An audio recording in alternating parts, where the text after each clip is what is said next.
1, 2, 3, 4.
Hi.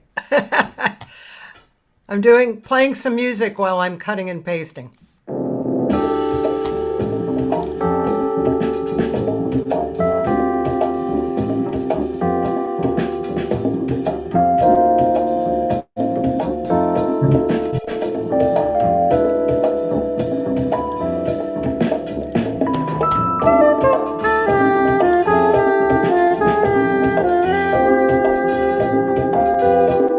With Revoicer, you can generate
Hey, yes. Beautiful. Let's see. Let me get my my sheet together. Hi, Christian. Hey, Cathy, how are you? Good. Hey, you guys, sorry about the last minute thing, but No, I'm happy to be yeah, here. well, yeah, there's a little bit of noise in the background. Is your mic Let near me see. air or something? Yeah, let me fix something real quick. Give me a sec. Okay, that's okay. Well, Okay, so, now we should be all right, great. So I am going to just do a little introduction here. So,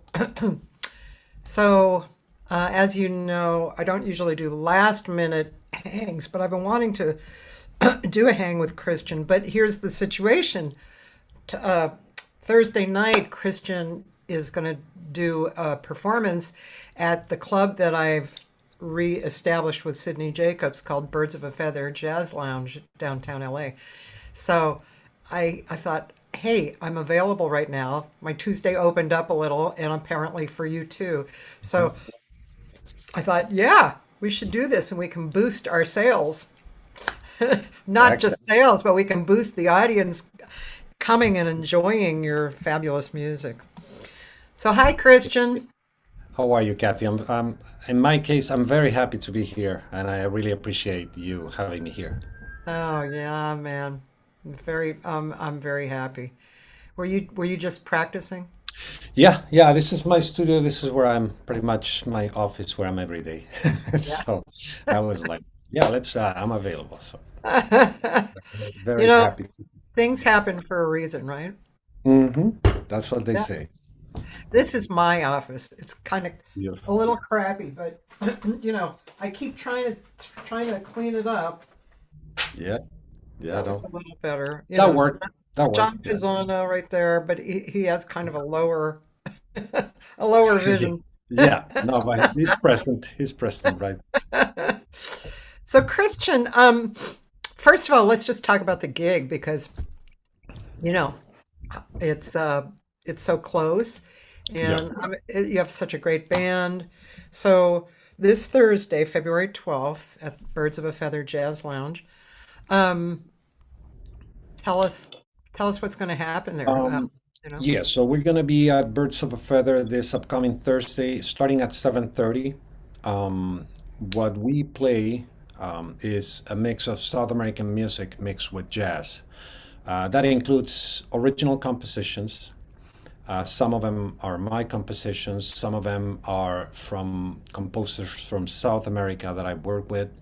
Uh-huh. And also, there's also a few compositions from U.S. citizen composers, like legendary, like Tony Williams, which we have put it onto a different context rhythmatically, like we go from music, folkloric rhythms from Chile, Argentina, Peru, Venezuela, Colombia, Wow. Uruguay.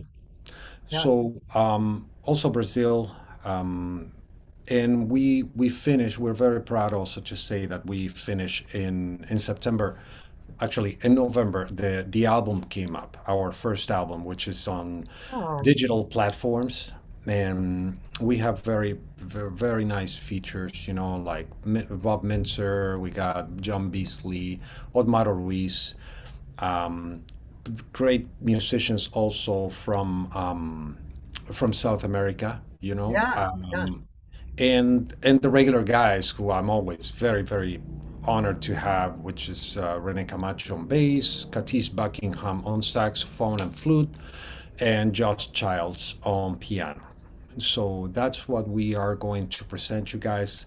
Uh, Not also, but what I'm very excited about the gig is that I know that at Birds of a Feather, I can do one of the features that I like to do, which is present a little bit of the history of the music. I try not to only go and play music, which is what I love to do, but I love to introduce historically where these rhythms come from.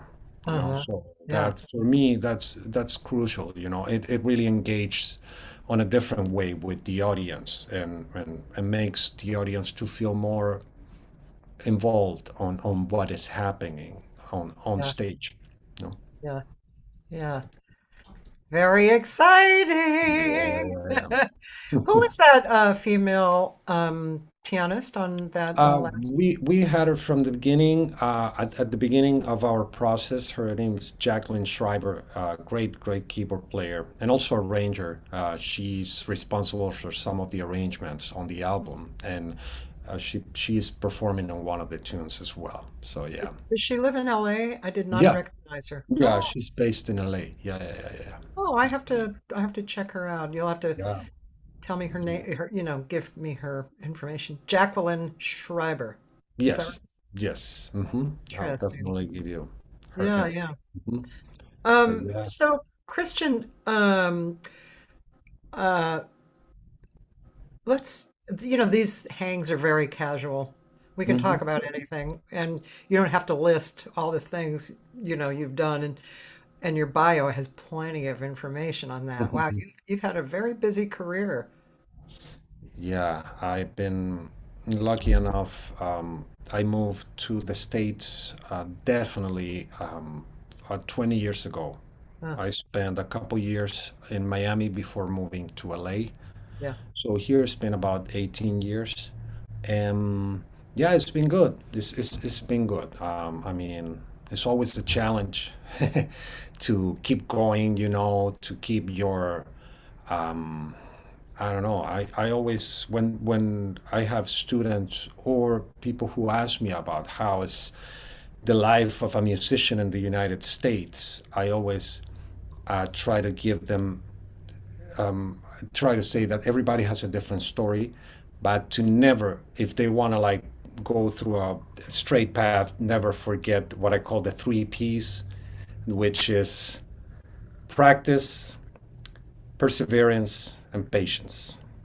Is a whole it's a whole mix of what I believe and under my experience you need in order to have and keep going and being focused on your goals. So those things for me are very important. They go beyond music, and they're crucial. Uh, Totally agree with you. Yeah, and this is why I like these noontime hangs because we get to talk about perspectives mhm, and real perspectives, you know, mhm.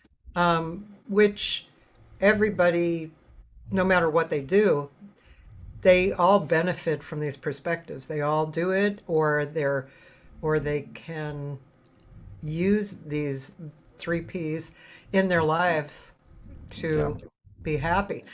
Yeah, I was just talking yesterday with somebody about teaching improvisation to singers, right? And you know, the very first thing I like to put in their minds is perspectives on what's real Mhm. and confidence and the need of approval.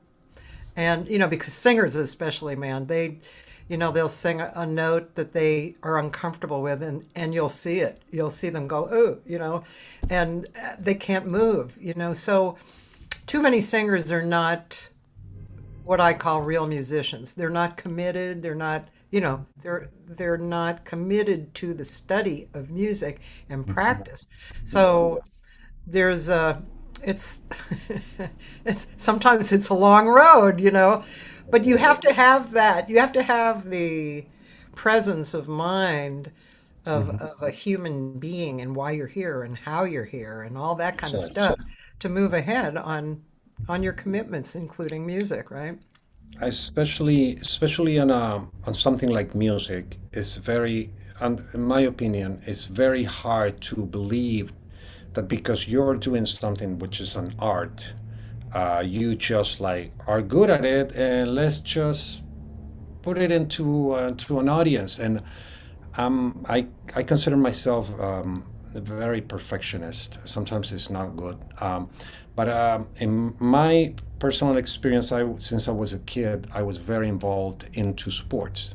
At the Uh-huh. age of 8, I was already traveling internationally to compete. And sports to me taught me a great lesson about discipline. And that for me translated throughout my life in music. I take it on a very, very disciplined way.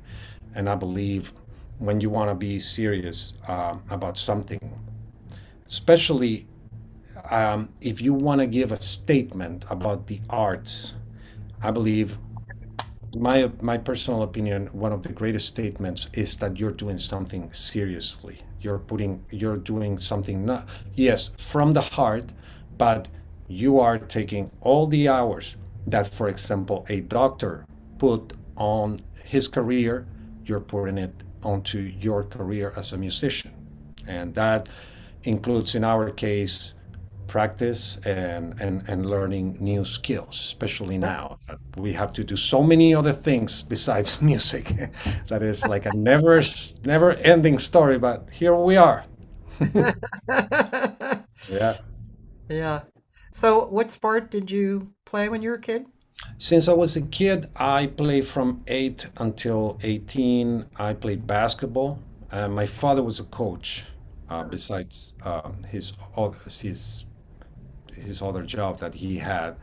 And then I became, I quit, not quit, but I got injured badly. And since 18 until now, I started doing Taekwondo. And same thing. I used to compete, Oh, sometimes, many times, like two trainings a day. And wow. and because of that, because of the degree that I got, now I teach. I teach little kids and on an after school programs. Oh, So that's my other activity that I do. My wow. So, that helps me. did you say you got hurt in Taekwondo? No, playing basketball. Basketball, Oh, yeah, oh, I yeah. see. I see. So I decided, yeah, I'm gonna also. I always wanted to do martial arts, so I say, okay, this is the time for me to change. This is now. That's So so cool.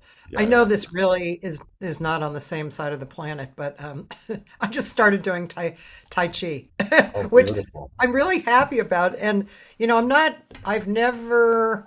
I mean, I've done different physical activities and enjoyed them, but I've Mhm. never been the person to go to the gym all the time, and it's just I'm more heady or something. And Yeah. so, but I know I'm getting older and I need something. And then it had been suggested to me. And so it's a gentle way to get into it. And it's a practice that I can be nice to myself with, every day. It's really easy to do. And I know my body likes it.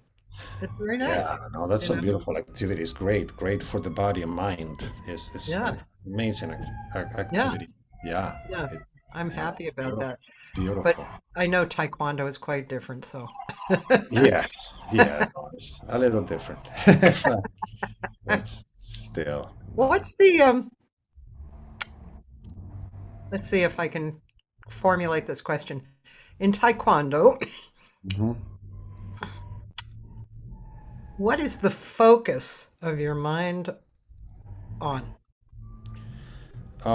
Well, it's it's a competitive sport. It's an Olympic sport. It's one of the two martial arts who have been on the Olympics for a long time. Judo and Taekwondo are the two that you find on the Summer Olympics. So it's pretty well structured. It's basically it's like boxing but with the legs.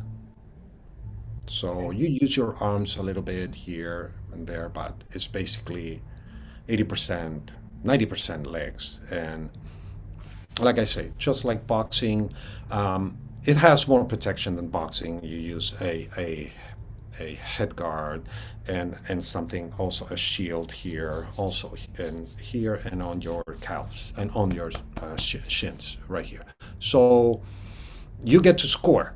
You get to score points by the kicks, and now it's very very different because there's an electronic sensor, so it doesn't have to be too hard in order to get a point. In fact, it has changed so much. It's completely different than the times that I used to compete, where we it was pretty tough. Now it's very way more gentle and Does and that change I use the word focus, but Hmm. and I mean that kind of holistically. Yeah, There's a yeah, I mean when we play, same thing. We get into a zone, and yeah, we have a lot of things that are in the zone, yeah. and you can step out of the zone suddenly, Hmm. So Yeah, that's what I call focus. So, yeah. so is there a focus? Well, it's not. Is there? What is the focus for that I just described? Kind of.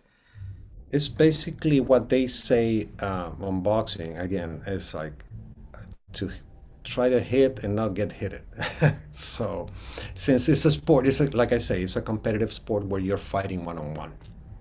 So you're trying that exactly to do that, to hit and not get hit.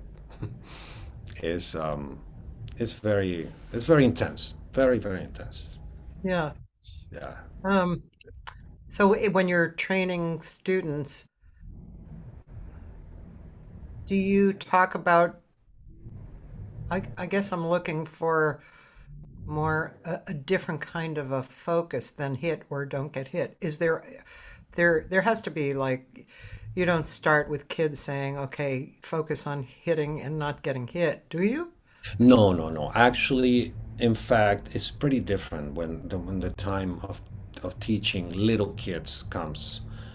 To for little kids, basically what you want to teach them is all all kinds of things that include the discipline. You know, basically play games with them. You know, of course, yeah, teach them physically, but a lot of games that are their main goal is to make them understand what discipline and listening to instructions goes by.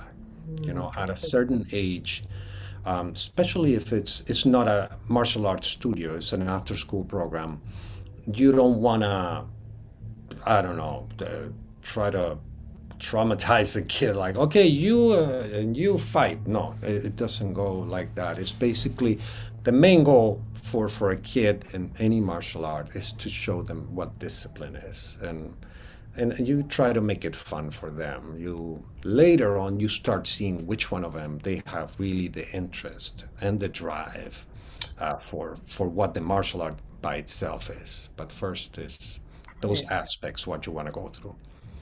Yeah, I'm just writing down I, you know, when I have these talks, I have the availability to write down um, ideas, so I can think about it. Yeah, I see. Yeah, that's a little bit more what I was asking. It's there's a focus, there's a um, discipline, it's a focus, and it has an effect on the rest of your life, right? Absolutely, Yeah. absolutely. And like I say, I always try to make them understand that, okay, yes, you can have your own voice, but if you're getting an instruction, let's make sure you're listening, because that's what's going to take you to, on any aspect, to the next level. Same as respect, that's another thing that I put special attention for them to understand what respect is like. That I always say those are crucial for them, that those are keys that are going to take them farther than the rest to understand what respecting elders, teachers, and different cultures. That's what's going to take them one step farther than the rest. That's beautiful. So, do you find that in music as well? Absolutely. The fact that in my case I've been able to go through different styles, that's Mhm. basically translates on having open ears and also respect for what the other musicians are playing, because you don't show up to a gig trying to show how much you can play. No, you work as a team, and let's say if this is what I have to do, this is the only thing I'm going to be doing on this gig. So I believe that kind of discipline that sport taught me, I've applied it into music, that kind of discipline. Right. By the way, Priscilla Valju, I can never say her last name. Priscilla. I always call her Priscilla. The Boricua Priscilla. She- she's here. She says, hola. Oh, yes, Priscilla, la Boricua, claro. Hola, Priscilla. Sweet, sweet. She's great. She's great. Priscilla, why can't you have a name I can pronounce? I've known her for years, and I've never been able to pronounce her name. No. For me, she's Priscilla. Always. Gracias, corazón. Yeah. So let's look at music for a minute, or your history in music. So you were doing a lot of physical work, and so did you talk about when you started playing, or did you say that already? Yeah, no, I haven't told you. I gotta say that I started at a pretty older age than many other musicians. Um, I started having like really formal music education when I was 16.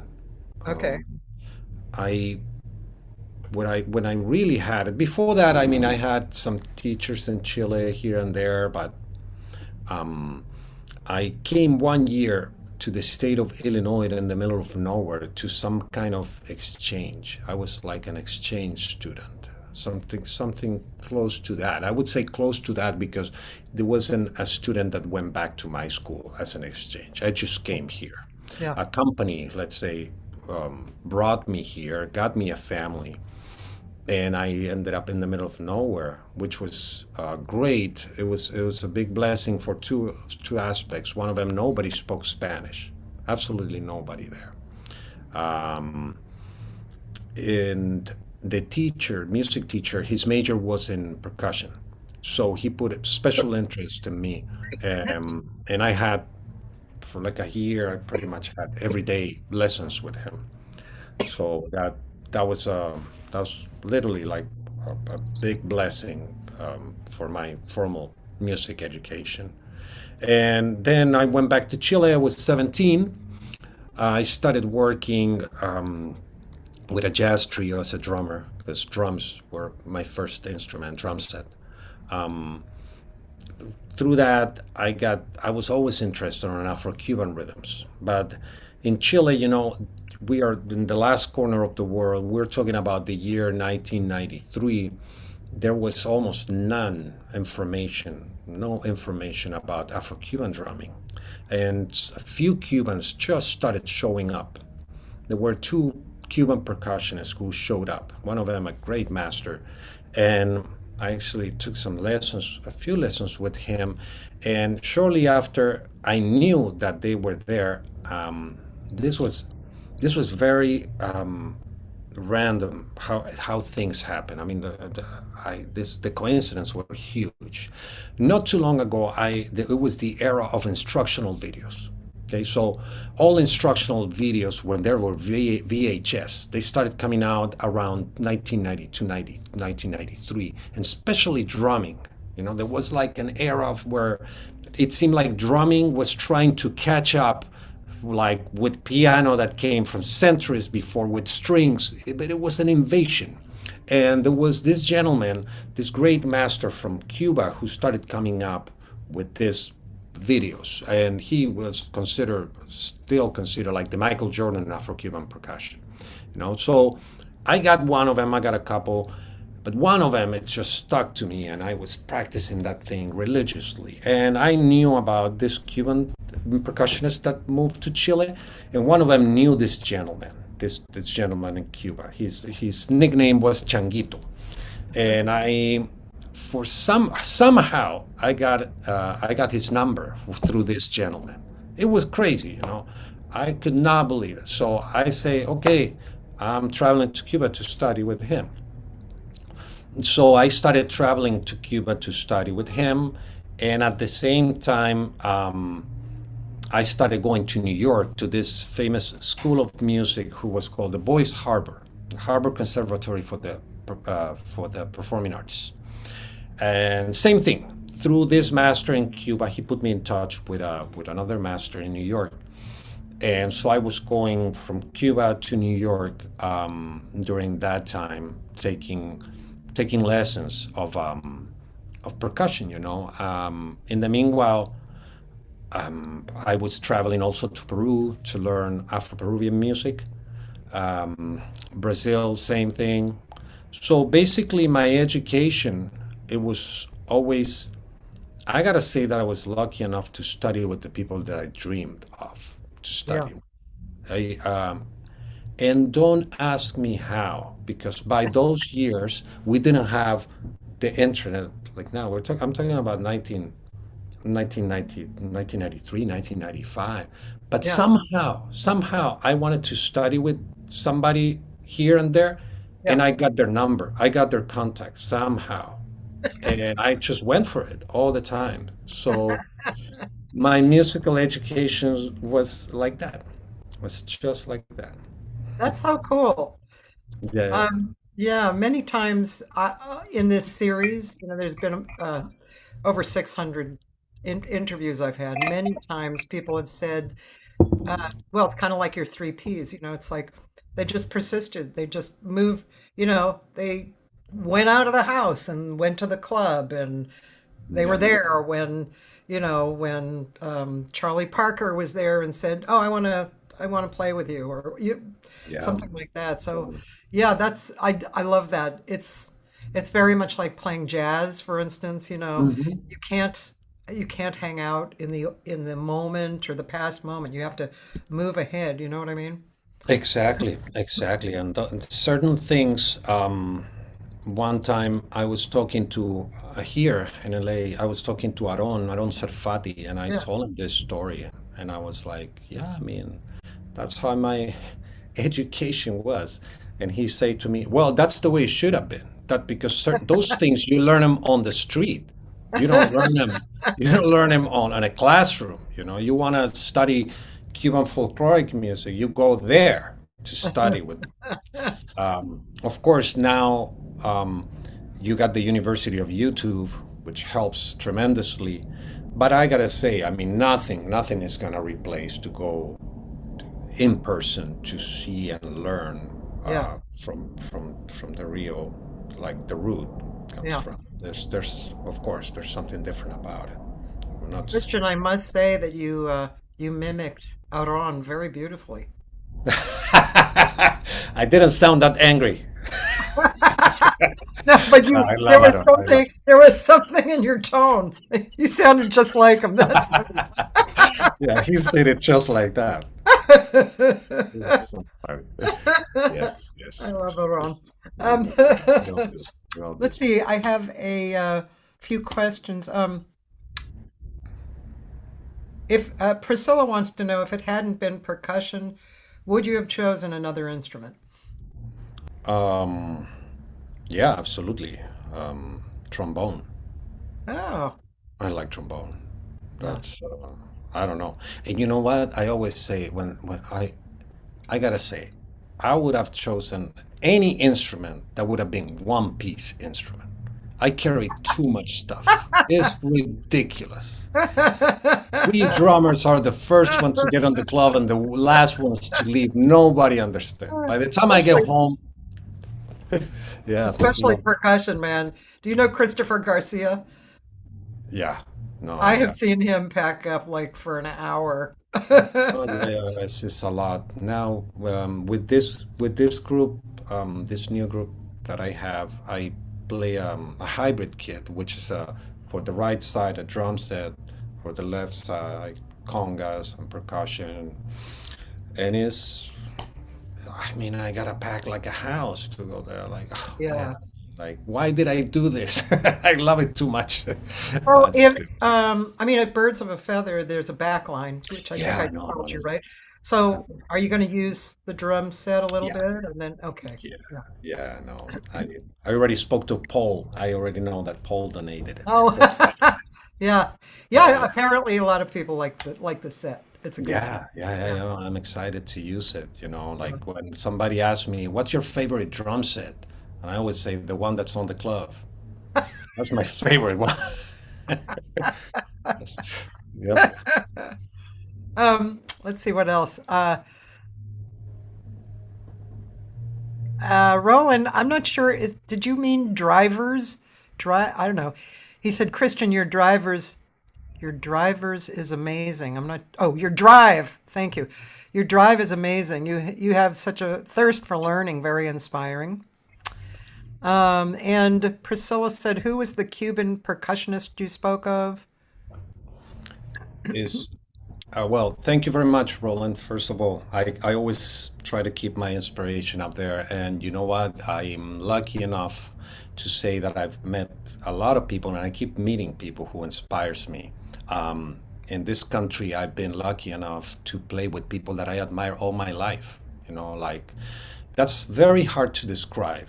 And the person that Priscilla is asking me, I can relate that to his nickname was Changuito, José Luis Quintana. He just died a few months ago. And believe me, like I'm not kidding you that and he knows he's my brother and he's like family to me. For example, one of the examples, Marvin Smith, I play with Smitty. I used to buy Smitty's record. I used to try to get any VHS, whatever video material from Smitty. I used to have Oscar Hernandez albums with Ruben Blades, Sonder Solar. I used to have all of those. I used to study those albums. Since I was a kid, my mother used to be a huge fan of Shaka Khan. I grew up listening to that music. I mean, same thing when I got to play with her. I mean, I got goosebumps playing with her because those were things that I grew up, and I always feel very, very grateful in my career that I've been able to play with people that I were my idols. I never forget that. I never stop being thankful for that kind of experience that it still happens. And I'm always gonna look forward, and I'm gonna be very grateful for me to have and I'm gonna make it keep happening. For example, the features that I have on the album, to have Minzer, to have Beasley. I mean, people that like I say, I don't want to make them feel old, but I grew up listening. So it's a beautiful thing. Yeah, I know. Beautiful. There's that. It's like I really honor you, but I don't want to. I don't want to insult you or anything. I know that's Yeah, funny. exactly. No, no, no. We don't want that. We don't want that. Hey, Christian, I'd like to switch over to a video. Can you direct me to a video that you might like? Just like 4 to 6 minutes or something like that. Or it doesn't matter. I can always kind of go out after 4 to 6 minutes. But can you direct me if I go on YouTube or your YouTube or um, Yeah, I if you mean, want to go, I mean, those series. Yeah, for example, those series of videos came up really nice. We did those promotional videos yeah. when the band was starting. So any of these like Havana City? Um, let me listen to um, let's listen to La Partida. I got plenty of stories Okay. about. My dad never looked Oops. back at his old Sorry. jeans after the We need to. Sorry. Yeah, I'm not we need. ad free. Okay. There it is. There it is.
So now this is, I'm assuming this is the head, and then you play more. Is that Yeah, correct? yeah, no. We for this promotional content, we made like short versions of tunes. You know, Yeah. this is a typical rhythm from Peru. We can say there's always a dispute because if it's either Peruvian or Bolivian. Uh, It's a rhythm called huayno, and we grew up as kids in my country. We grew up listening to this rhythm because we associated with the Andes. So yeah. it's one of the main rhythms that were considered like music from the Andes. So it was let's say mostly heard in the north of Chile, which limits the south end of Peru and south of Bolivia. You know, Yeah. we have a tri-limit point with the three countries. The composition was by this gentleman called Victor Jara, which has a very incredible story. Was composer who was assassinated during the dictatorship that lasted from 1973 until 89 in Chile. Uh-huh. Brutally assassinated and for political reasons. And like many of the artists in Chile of that era, they were very well known in Europe. You know, and in Chile, many of them were either exiled or, like him, assassinated. So the tune is very, very powerful. Like people, when I tell the story, all what I'm telling you, and it's a very emotional tune. Let's put it that way. The melody, beautiful, and rhythmically is very interesting. You know, like many other rhythms that we present, are not very popular here. Yeah. So it's like a journey for the audience to listen to this music that is not that popular and has so much history underneath, you know. Yeah. Yeah, and this one has basically an indigenous root, you know. And in South America, you got three different influences in music and culture, Yeah. which one of them was the indigenous pre-Columbus. Then you get the when Hispanics they came to conquer, whatever they want to call it, and also African, which was brought as slaves. You know, were being traded as slaves.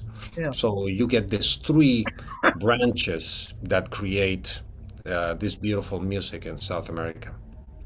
Right. I had heard the music from the Andes, and yeah, I didn't fully remember until you said that was what the sound was. Yeah, it's really beautiful music. Um, I'm curious, like a lot of times percussion, especially Latin-based percussion, is kind of crazy and free, to put it mildly. And so, is there music that is in out of your creation, out of your group, your created groups that you do that, or is it more if you did that style, would you be playing with somebody else? I mostly make a composition based on a rhythm. For example, I say, okay, I'm gonna make this composition under this concept, you know, like either an Afro-Peruvian rhythm, Afro-Venezuelan rhythm, Yeah, or rearrange a composition under this concept, rhythmic concept. I like to do that because I like to have two things. One which is the essence of what the rhythm is, and yeah, also the essence of if it's a cover of what the composition is. You know, we play a couple tunes, one from Tony Williams and one from Jacques DeJohnette.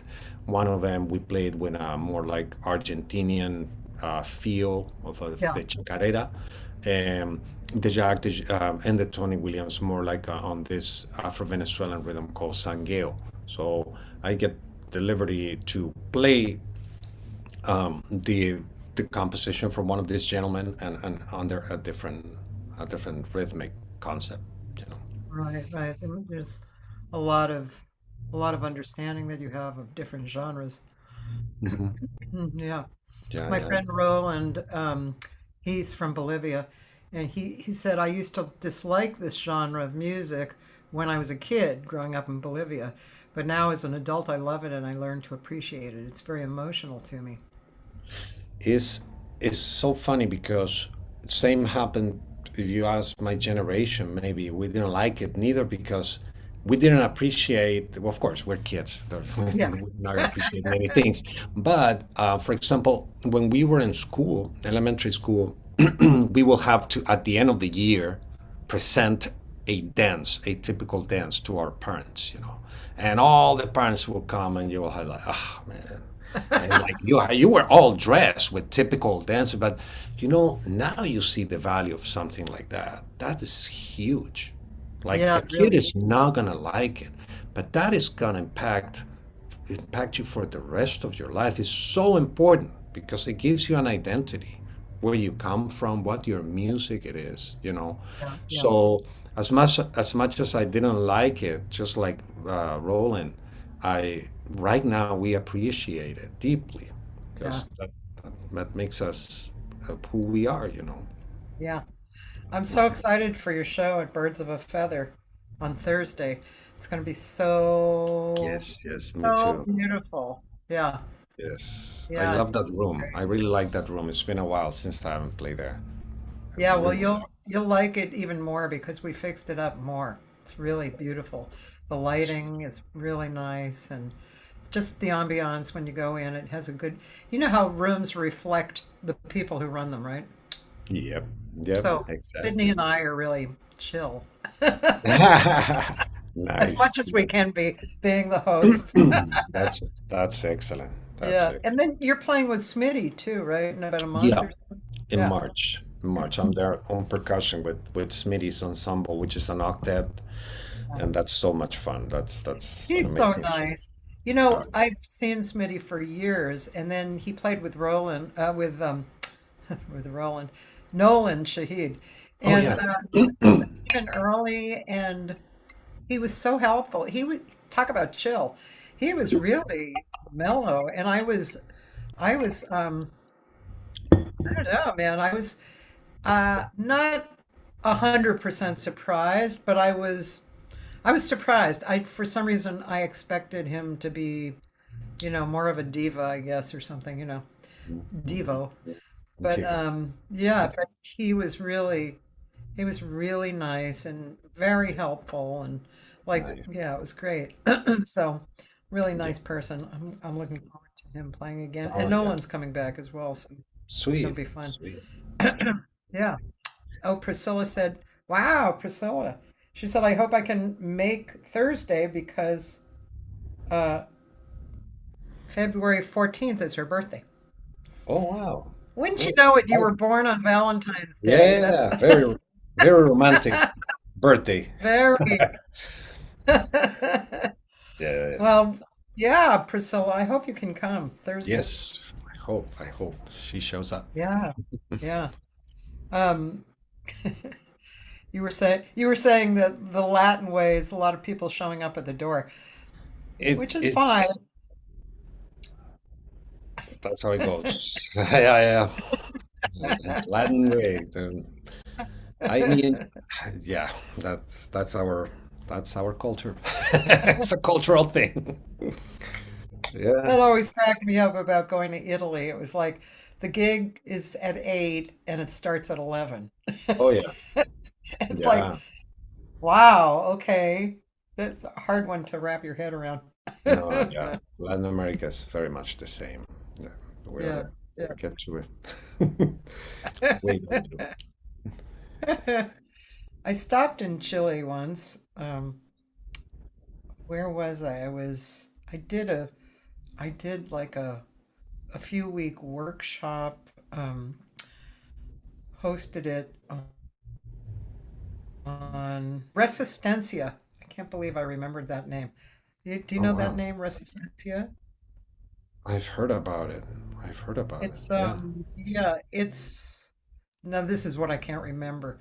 Resistencia Hmm. is in I don't remember. But anyway, these people had this beautiful, beautiful kind of uh summer camp, and I was hired to work there with my vocal group, and it was wonderful. I mean, um, a lot of great people were there, and including um, my brain is not working. I can see him. He's a he's the most famous percussionist. He just died last year. He's all, white hair and pink eyes. You know, uh, I can't even remember. Like, Where where is uh, he from? he's from Brazil. Oh, He's percussionist or Hermeto? Because it's Hermeto. not. Okay. Yeah, yeah, yeah. Yeah, Hermeto so Pascual. he was there at the camp Oh, teaching cool. too. So Cool. there was the singer Pedro Aznar, who Of was the singer course. Yeah. for Cathy and stuff. He was there, and so it was a small, Nice. kind of a small people. Anyway, but then on the way home, we stopped in Chile, and Cool. just for like a few days, but it was really nice. Sweet. So We yeah. actually play one tune with our band from Hermeto. We play Ah, Bayam. So if you're gonna get to listen. Very nice tune. But I love his Pedro was really compositions. beautiful. Yeah, what a beautiful, beautiful composer. Yeah. Um, this one day I had finished teaching and I went to his workshop and the room was electric. He was on the stage composing a song on the board and he Wow. had everybody, no matter what instrument you played, he to learn it and play it together. Yeah. And seriously, the room was electric. And there was this old lady who had come in with her daughter, I guess, and she was standing next to the stage and she was like electrified. And her daughter kept trying to get her to sit down, but she didn't want to.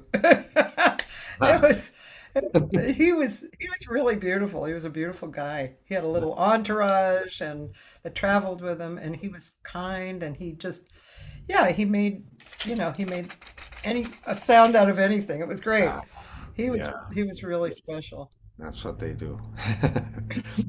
Yeah, and Brazilian Santiago.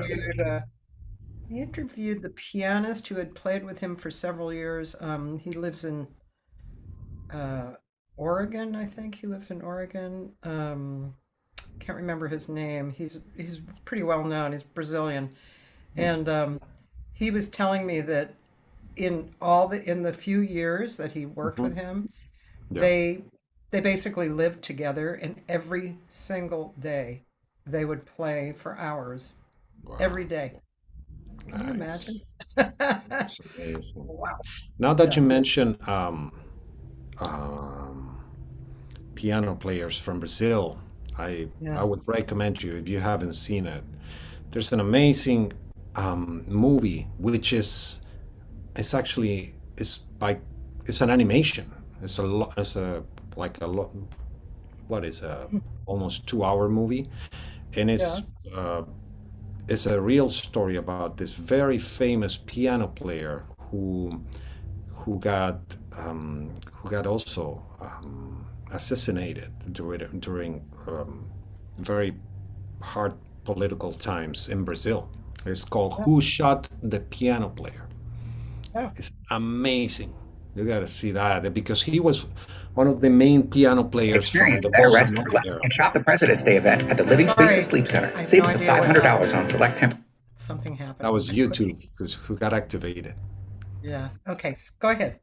So, Who Shot the Piano Player? I like highly suggest that movie. It Okay. is one of these main piano players from the era of bossa nova with Jovim and all of that. So that one I will highly Do suggest you you to re- watch. do you remember the name of the piano player? Not now. No, no, no. I don't. I'm just gonna look for a minute. Yeah. Who the piano player.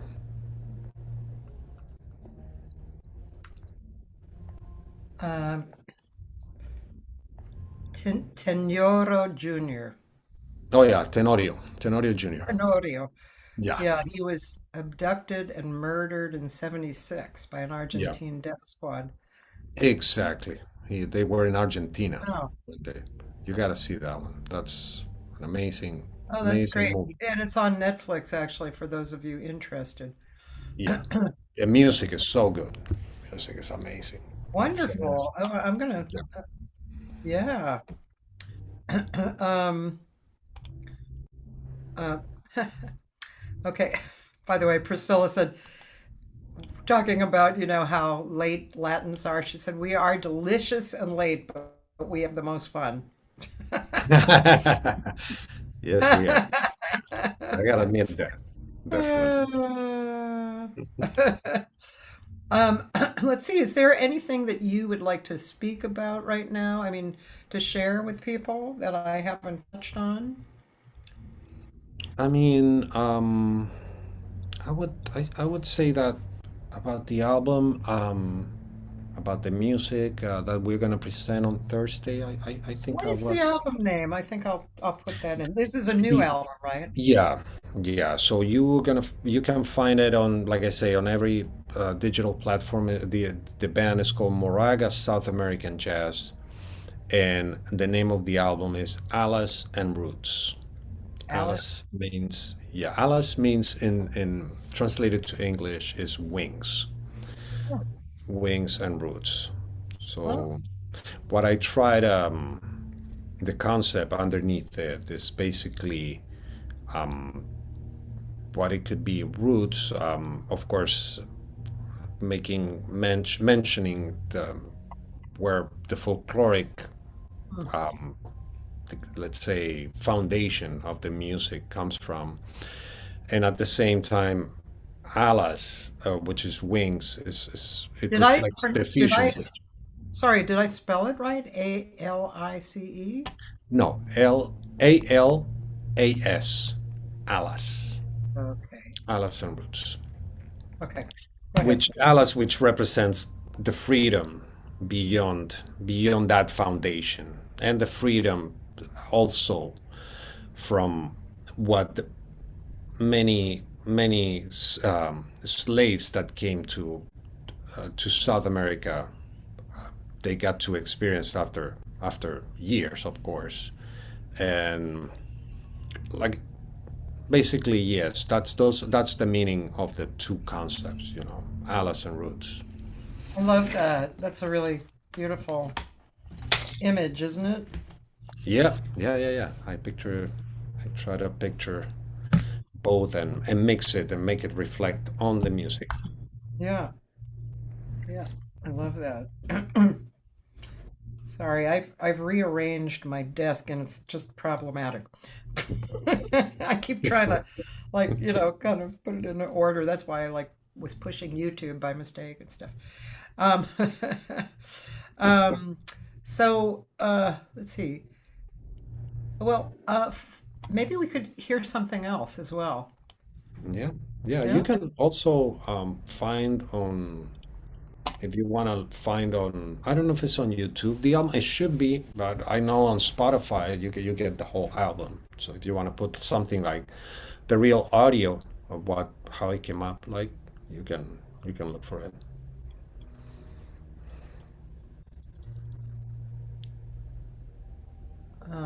Okay. I said Alice and Roots, but didn't really. But maybe your name has to be there. Here we are. Yes, it That's is all. true. Okay, so here we are, and I would play. Why don't you play the tune number two? I recorded that with a bigger ensemble, but I can tell you a little bit about okay, the Bob Mincer and John Beasley also.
who's the featured trumpet player?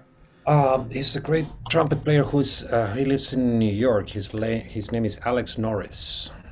Oh, really Yeah, nice. he plays with so many people there. Yeah, it's like a big name there. Yeah, Rene Camacho's on bass. yeah, Francisco Torres is on trombone. And yeah, and Mincer and basically are the yeah. other That was ones. nice. Who arranged? This composition, I used to play it with a big band back in Chile. It's probably the oldest big band back there, and the first album we recorded, this was one of the main tunes. The name of the big band is Los Andes Big Band, and like I say, it was an arrangement for big band, which this girl that I was telling you about, Jacqueline, she rearranged it for three horns. Oh, okay. Yeah. Right, yeah. Um, Roland said it's a cueca, right? Yeah, that's a cueca, which is our national dance in Chile, and its origins are the sama cueca from Peru. That's where most of the music in South America are like originally from. The main source was Peru, because Peru was literally the vice kingdom of Spain. So that was where straight one of the main ports of where slaves came from, and also the roots of the indigenous cultures, with especially the Incas, were huge. Were the biggest one in South America. Like and the way they advanced the technology, and you would see when you get to see that when you go to Machu Picchu and all the ruins. Like all they did was just beyond any other culture, indigenous culture, at least in South America. The only ones who get closer are the Mayans. So, but they were very, very advanced in many, many fields. Yeah. I when I hear about this kind of thing, I'm reminded of the feeling of,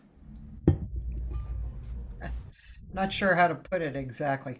The feeling of, it's really, I guess it's, for me, it's like a feeling of truth that um, we are, we're all, we're all, I don't know how to put it really, but we're all kind of brothers and sisters on the planet, and that we have different gifts to offer, Yeah. and how delicious that is.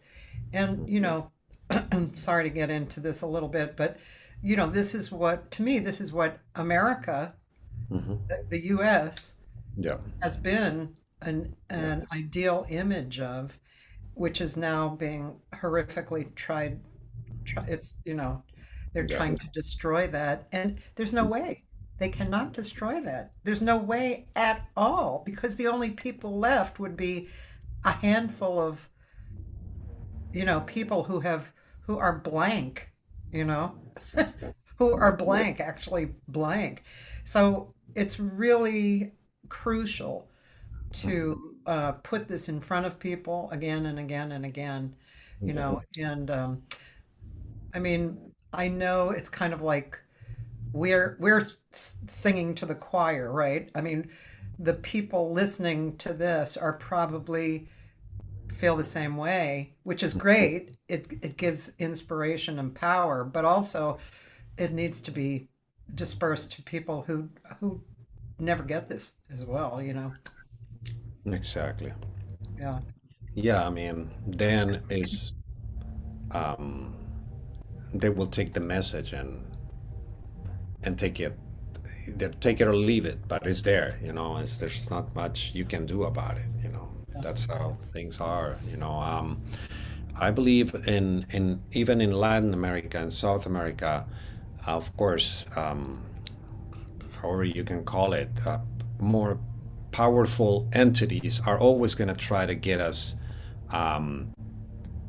fighting each other, like have the animosity between this country, and then let's keep them divided. I have no problem recognizing and telling everybody, hey, this is where this music comes from. Whether even some people who are very patriotic in my country, they will feel like, no, man, you're wrong. Like, go to history, and this is where the roots are. Don't get into any patriotism here that you feel that you own this. It's like, no, you gotta go to the root, recognize where it comes from, and that's what at the end of the day is gonna make you evolve. It's gonna make you take this to a next level. There's absolutely nothing wrong on recognizing where things come from, and who do we have to be thankful of. So that's what I try to do, to also always put special emphasis on how lucky the United States are that their the most influential art form of the 20th century, which is jazz, came from the United States. That's something that this country forgives that. They forget about that. Forgets about that. It should be said to kids in school over and over, because it's a privilege that the United States have such that they're more how do you say, authentic. They're more authentic art form from this country is jazz, and I never stop saying that when I get a chance to say it on stage. Now we mix it with different influences, and that's another additive. I think that's a very important thing, but also to recognize, okay, this is where this comes from, this is where this other thing comes from, and this mix makes it even more valuable. So what you're saying, yeah, I mean, in cultural in general, and what we are living, it should be hopefully recognized other than divided. Yeah. Yep. Just writing notes. That's why I have notes all over the place. Cool. Great. Yeah. Um,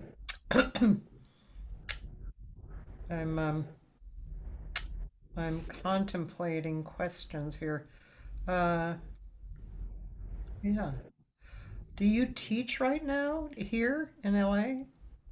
Right now, I only have one student. I used to teach at actually I cannot say a music school, but it is like one of those music stores who have rooms where you teach kids. And it's funny because the one that took my place, I gave it to him was Paul Kreibich. Now Oh, he's teaching, like very close to here. But no, right now, no. I really enjoy it. I really enjoy teaching. I get to, I don't know, there's something very special about it. and you're You teaching learn. the martial arts class. Yeah, yeah. I mean, right now, I'm talking about music. Yeah, Yeah. martial arts. Yeah, I still teach, but in music, yeah. Right now, I only have one student, but I've always If enjoyed it. you're when you start teaching a music student, um, I mean, it's kind of hard to say because there's, all levels of people who come in, but do you generally start with one concept? Yeah, yeah. Well, let's say, in general, I try to divide the lesson on three areas. Which, let's say, if I'm going to do a drum set lesson, I try to, as much as I can, divide between what is work on technique, work on reading, and work on playing the instrument itself. Hopefully, along with music, because that's what makes it really entertaining. You know, but yeah, I try to center a lot.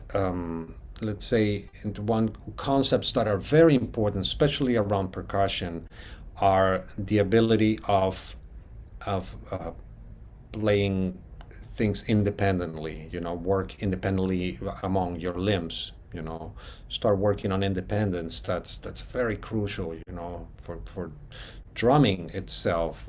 Either you're going to use two or four limbs, you're going to get to a point that you'll have to face like, okay, um, this hand is doing this, and the other limb is going to do something different, and this has to keep steady. So a really very important way that I like to approach is using the voice. Counting is crucial. While you play and count, you're pushing your brain to a different another level. You're not just playing, but you're aware of time. You're aware of where the time is. So that I've had students who, I mean, it's not easy. It immediately it gets it more difficult. But you gotta push the student, because if you do that later on, everything is gonna be easier, and everything is gonna be ingrained of the sense of time. You know, so that's something that I always keep in mind. Students from the very beginning. Of course, teach them how to hold sticks. That takes a while, believe it or not. Something that is so easy to get the proper way of holding a pair of drumsticks, it is going to define the way they're going to play.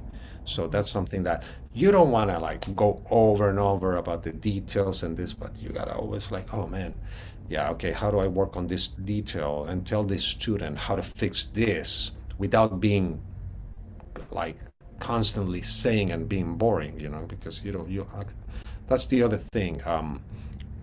I've been under many circumstances that you gotta kind of pamper some students, you know, and you gotta make it mostly fun.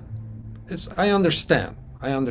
You don't wanna have a kid that comes to you and gets bored. But that's another thing you gotta always keep in mind. We come from a different generation, you know, that teachers were tough, you know, and they would say things not in a nice way. Well, now times have changed, and you gotta keep in mind to teach kids in a different way and entertain them, which is as it sounds. You gotta keep it in mind, you know, if you want to keep the student. Otherwise, the student is gonna leave after the first or second class. Is like, okay, I'm out. So, Also, drums, I mean, it has so many moving parts to, yeah, you have to think about with your body, you know. I mean, other instruments can be challenging, but drums, it's a lot. It's a lot to get together, right?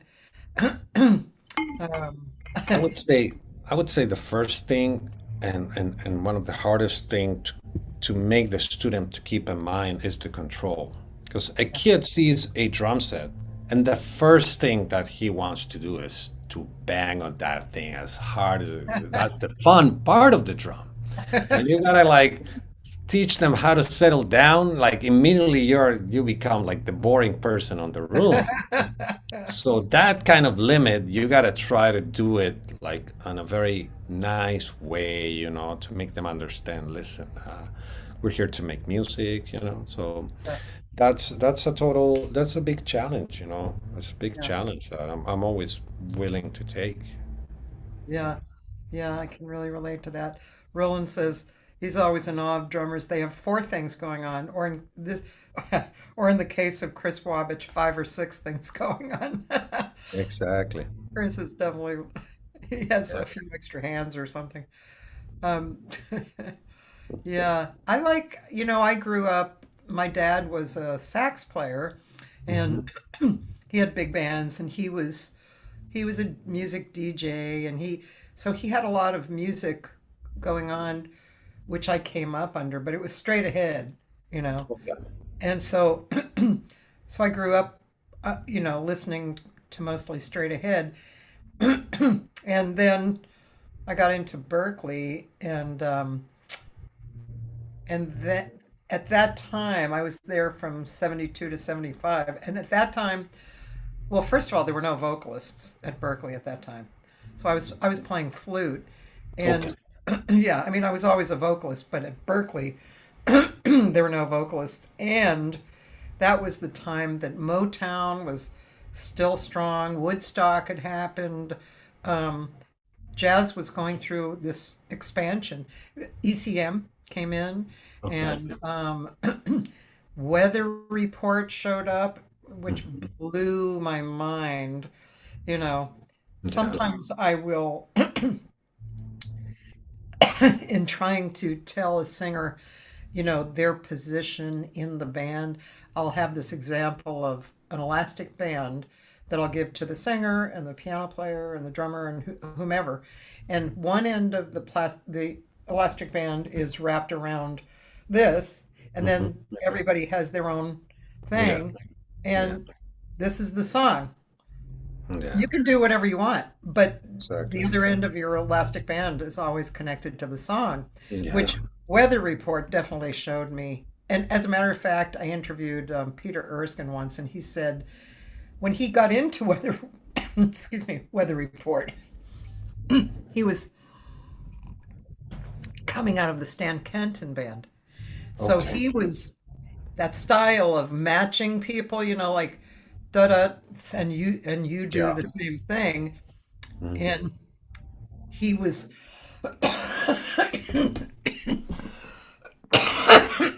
he was standing around with Joe Zawinul, and they were listening to something they had done live,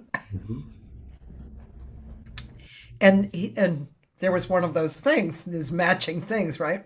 Yeah. And Peter was all proud, and Joe said, "Too bad you had to do that." And Peter was totally devastated, but you know, it changed his drumming Yeah. forever, Yeah. especially with that band. But so there was a lot of different things happening at that time that kind of, set up my background and my listening and stuff. But that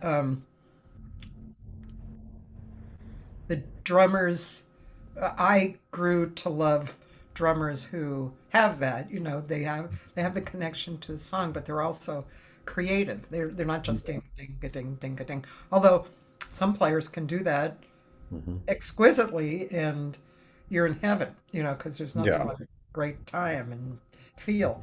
But yeah, but that's just been my preference is a drummer who's colorful and free, and Yeah. No, I understand. Yeah. Many styles, different styles. yeah. There's a guy who used to live here named Billy Mintz, Okay. he's a very, very free guy, and he can play extremely free. But I Hmm. heard him, I think I interviewed Alan Broadbent a few months ago, and he's been doing a steady gig in New York at one of those great little jazz clubs. And Billy's been playing drums with him. It's the real beautiful, typical jazz piano trio. Yeah. And Billy Mintz blew my mind, man, because he was doing, basically, but he had so much connection and soul with it that it was it was gorgeous. It was Yeah. absolutely gorgeous what he was playing. And it Yeah. was totally simple. I mean, of course, it wasn't da da da da da da. There was some inflection and maybe a different hit, but I mean, it was really very, very basic. Nice. So I think drummers, there's some kind of magic with drummers and a feel. I've Hmm. experienced a few times, like kind of getting up with a drummer and just, you know, kind of getting my mind absolutely blown with the connection of what they're doing, and it's very soulful. Yeah. Yeah. No, and definitely there's s- some that are more free to go with whatever their heart goes to, and some other ones that are strictly following what the director has. It has a lot to do with what kind of education they had, who they grew up playing with. But like you say, I mean, with Peter Erskine, some of them they flip and they can do any of the styles in terms of not only styles but playing on a different style, more free or more attached to strictly to what the music is asking. Yeah. Yeah. Yeah, you drummers, man. Well, they say one time a kid said to the mother, "Hey mom, when I grow up I want to be a drummer." And the mother says, "Sorry, you cannot do both at the same time." Right. Yeah. Speaking of trombone, as you said, you like drum. I think trombone is a pretty challenging instrument as Oh well, yeah. especially slide trombone. I Oof, I don't know yes. how, Yeah. it's Wow, it's amazing. crazy. Yeah. Yeah. No, It's a it's a beautiful beautiful sound instrument. though. Yeah. Beautiful. Beautiful. I love that sound. Yeah. Like so much. Yeah, me Yeah. too. But well, like I say, like we were both saying, we're very excited to be there on Thursday. We're looking forward to and show what we do and what the, what this music where this music comes from, and to get to see the impressions of the people, to listen to some new styles, because I'm sure they are new for some of the audience. So that's something that Well, we like um, to offer. yeah, I'll be there. I'm excited. And we did say load in time, right? Um, Let me know. I'll, Okay, I will. I'll send you a message. yeah, yeah. And everybody in LA, Rowan and Priscilla especially, I hope you come. And it's going to be really great. And Christian, thanks for popping on at the last minute. I'm really glad to have this time to talk and get to know you more. And I'm really looking forward to Thursday. It's going to be really good. Likewise, Kathy. Thank you very much for having me, and we're looking forward. We'll be there. Okay. All right, ladies and gentlemen. And by the way, for those of you listening, uh, what is today? Today is Tuesday. Tuesday. Tomorrow, actually, I'm also promoting Matt Politano by doing a noontime hang with him.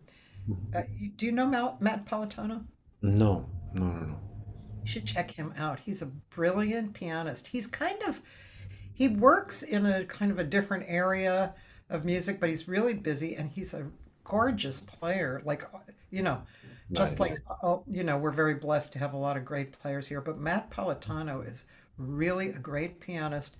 And he's going to be at Birds of a Feather on Friday night with his Beautiful. trio, which includes Mark Ferber, who I'm sure you know. Nice. I And love that drummer. oh God, Yes, so good.